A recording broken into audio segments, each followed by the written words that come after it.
Okey, pelajar, hari ini kita akan masuk ke bab 1 nombor nisbah. Sebelum kita masuk ke dalam pengiraan, kita buat sedikit pengenalan dahulu. Kalau untuk nombor nisbah, yang penting ialah kita fahamkan dulu apa itu integer. Integer sebenarnya adalah nombor yang kita kata tiada pecahan dan tiada titik perpuluhan. Maka integer bermaksud mereka adalah nombor bulat. Jadi di sini integer boleh dibahagi kepada 3. Okey, satu ialah integer negatif, satu ialah integer positif dan juga yang dinamakan sebagai sifar. Hanya setakat sifar, bukan namanya integer sifar ataupun sifar integer ya. Okey, kita cerita dulu apa itu ialah integer negatif. Kalau integer negatif artinya mereka akan membawa simbol negatif. Okey? Sangat senang. Kalau ialah integer positif, bermaksud mereka akan membawa simbol positif. Okey, kalau ialah sifar, mereka hanya adalah setakat sifar, mereka tiada simbol positif ataupun simbol negatif. Sekarang untuk menerangkan lagi apa maksudnya integer negatif, integer positif dan juga ciri-ciri bagi sifar, sekarang kita akan ada satu pengenalan juga berkaitan dengan garis nombor. Pelajar, apabila cikgu minta anda buat garis nombor, semua orang tahu mula dengan sifar ataupun yang biasa buat tu kita akan mula dengan nombor 1, 2, 3, 4, 5 dan seterusnya. Cara kita tulis adalah dari kiri ke kanan. Betul tak? Jadi untuk garis nombor di sebelah kanan selalunya mempunyai nombor positif ataupun integer positif. Apabila kita menulis nombor 1, 2, 3, 4 dan seterusnya, sebenarnya kita tengah tulis integer positif.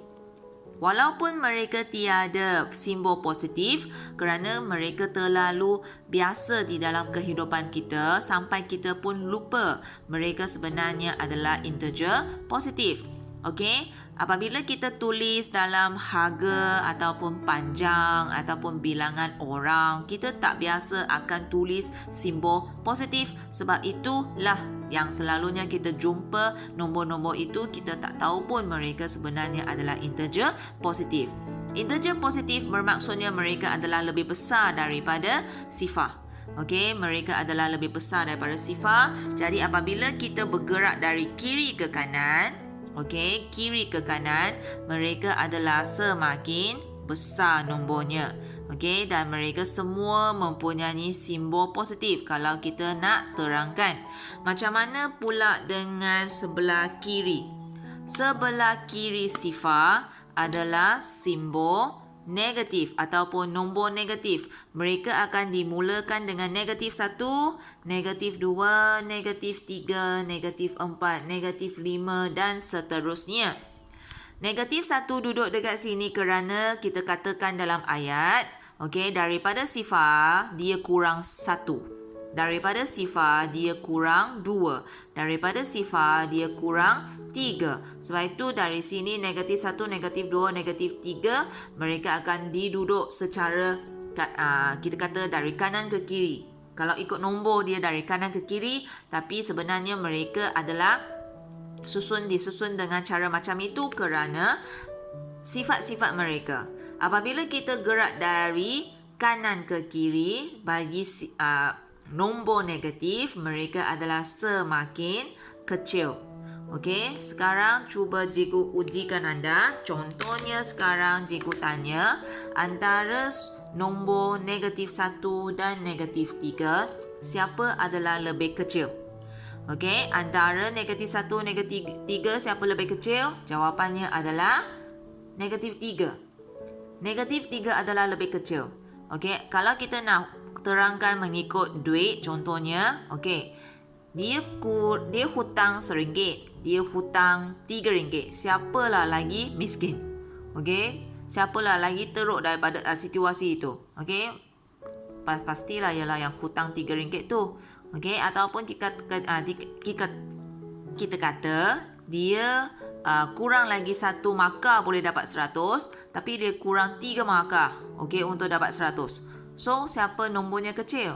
Yang kurang 3 markah itulah.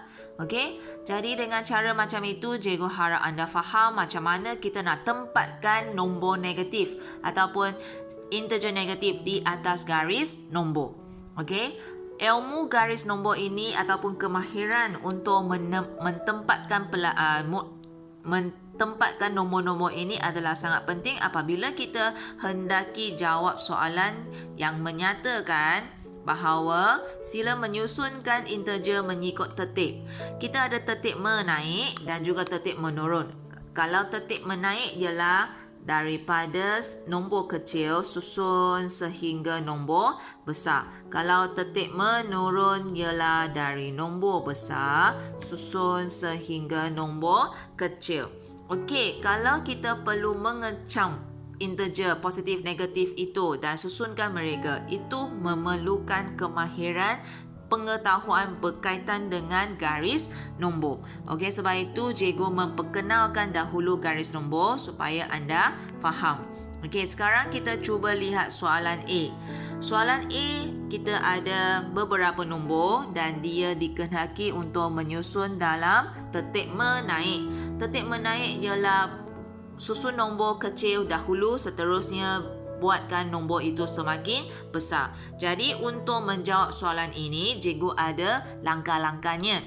Okey, langkah pertama ialah keluarkan dahulu ataupun buat kumpulan dulu siapa ialah integer negatif, siapa ialah integer positif. Contohnya, integer negatif, negatif 3, negatif 2, negatif 4. Yang saya tak bulatkan itu ialah positif ataupun kita ada sifar dekat sini. Okey, tengok balik soalan. Soalan kata menaik. Menaik, semak balik ialah dari kecil ke besar. So, kumpulan negatif akan kita guna dahulu. Kerana macam mana pun, kalau saya bandingkan negatif dengan positif, ialah nombor negatif yang paling kecil. Okey, jadi antara 3 integer negatif ini, sekali lagi lah cikgu bandingkan. Antara negatif 3, negatif 2, negatif 4, siapalah yang paling kecil? Adalah negatif 4. Seterusnya negatif 3, seterusnya negatif 2. Okey, sudah siap susun negatif? Marilah kita semak. Sebelum saya masuk ke integer positif, ada tak sifar? Sifar sebenarnya kita katakan dia sebagai nombor natural. Okey, neutral kerana dia bukan positif, dia bukan negatif, dia di tengah-tengah. Kalau ada kita masukkan, barulah kita pergi kepada integer positif. Kalau positif senanglah. Kalau nak kecil susun ke besar ke, besar susun ke kecil ke, saya rasa tak ada masalah untuk ini. Jadi kita masukkan 1 dahulu, barulah 2, barulah 5. Okey, jadi dari sini nombor paling kecil ke sini nombor yang paling besar. Okey, seterusnya kita semak bersama-sama. Kita ada nombor, kita nak menurun. Kalau menurun ialah besar sehingga kecil. Okey, jadi anda nak buat mengikut soalan pun boleh. Kalau besar sehingga kecil, bandingkan antara integer positif, integer negatif. Positif yang besar, so saya boleh bulatkan nombor besar. Okey, jadi antara 3 nombor besar ini, siapa yang paling besar lagi? Ialah 22. Barulah sampai 17, barulah sampai 3. Okey, seterusnya saya semak, saya tak ada kosong. Jadi saya terus akan mensambungkan susunan saya masuk integer negatif. Antara integer negatif saya perlu semak sekali lagi, takut lupa kan? Okey, menurun. Menurun ialah yang paling besar ke kecil. Antara 3 nombor ini, siapa ialah integer negatif yang paling besar? Yes, ialah negatif 4, negatif 7, barulah negatif 11. Jadi kalau menurun, ialah dari besar ke kecil. Jadi nombor ini paling besar, nombor ini paling kecil. Okey, jadi ini adalah untuk berkaitan dengan menyusun dalam mengikut tertib. Kita cuba masuk ke dalam penambahan dan penolakan integer. Jadi di sini cikgu telah sediakan 4 soalan. Masing-masing ialah positif tambah dengan positif, positif tambah dengan negatif, dan juga negatif dengan positif dan negatif dengan negatif. Okey, sekarang kita cuba lihat apa yang berlaku. Okey, untuk soalan 1 dan 2, cikgu rasa semua orang boleh jawab kerana inilah yang soalan yang biasa kita nampak di sekolah rendah ataupun tadika. Okey, 7 tambah 2 kita dapat 9. 7 tolak 2 kita dapat 5. Okey, pelajar, kalau mengikut apa yang anda belajar ialah macam ni saja kan, setakat macam ni saja. Jadi kalau nak katakan dalam menggunakan integer positif ataupun negatif, cerita dia akan lain sikit. Okey, so harap murid-murid ikut. Okey, yang pertama, kalau dia tak ada simbol apa-apa, maka dia adalah positif. Ini pun positif. Okey. Seterusnya kita semak dengan membaca macam ini. Positif 7 tambah 2. Positif 7 tambah 2. Tambah dekat sini pun saya boleh anggapkan dia adalah ke arah positif. Kerana kalau ikut garis nombor, kalau tambah ialah ke kanan. Okey, kerana tambah itu akan membuatkan nombor kita jadi besar. Jadi tambah itu adalah ke kanan. Kalau ialah tolak, maka mereka akan ke kiri. Kerana tolak akan membuatkan nombor itu kecil, sebab itu kita akan ke arah yang kecil. Okey, boleh faham tak pelajar? So di sini macam mana saya nak jelaskan menggunakan positif negatif? Okey. Andaikan sekarang warna biru ini adalah positif. Okey. Jadi sekarang mula-mula saya ada 7 biji dekat sini. Okey, 7 kita susun macam ni. Okey, ini pun cikgu buat sekali. Okey, seterusnya apa yang akan berlaku di sini? Terus cikgu menggunakan dua soalan ini untuk membuat penerangan. Okey, kalau tambah 2, artinya dia akan mendapat lagi 2 biji. Okey, dalam warna yang sama. Kerana dia ke arah yang sama. Andaikan semua sini ialah positif, semua ialah warna biru. Okey. Jadi kalau dia gerak ke negatif ataupun dia gerak ke kiri, maka dia akan dapat yang warna lain. Okey. So, kalau mereka mempunyai warna yang sama, jadi mereka boleh dijumlahkan sekali. Contohnya 1, 2, 3, 4, 5, 6, 7, 8, 9. Sebab itu anda dapat 9 di sini. Kalau mereka adalah warna lain, jadi kita boleh cancelkan ikut warna mereka. Okey, nampak tak apa yang cikgu buat tadi? Kita boleh cancelkan ikut warna. Contoh dekat sini ada 2 merah, jadi saya boleh cancelkan 2 biru dekat sini. Jadi jawapan saya hanya dapat 5. Ini ialah kalau kita menyentuh positif dan negatif. Okey, sekarang menggunakan penjelasan yang sama, kita akan jelaskan untuk soalan 3 dan 4 di sini. Okey, cuba ya. Sekarang kalau negatif 7, artinya saya ada warna merah 7 biji kat sini. Okey. So, sama kita akan guna dua soalan ni untuk buat penjelasan. Okey, sekarang saya ada tambah 2. Tambah 2 bermaksud saya akan dapat 2 biji dalam warna lain. Sini adalah tolak 2. Maksudnya saya akan dapat 2 biji yang warnanya sama. Okey. So seterusnya bahagian 3 ini, soalan 3 ini, apa yang akan berlaku ialah mereka masing-masing akan di-cancelkan. Okey, dibatalkan, jadi tinggal sahaja 5. So sini jawapannya 5.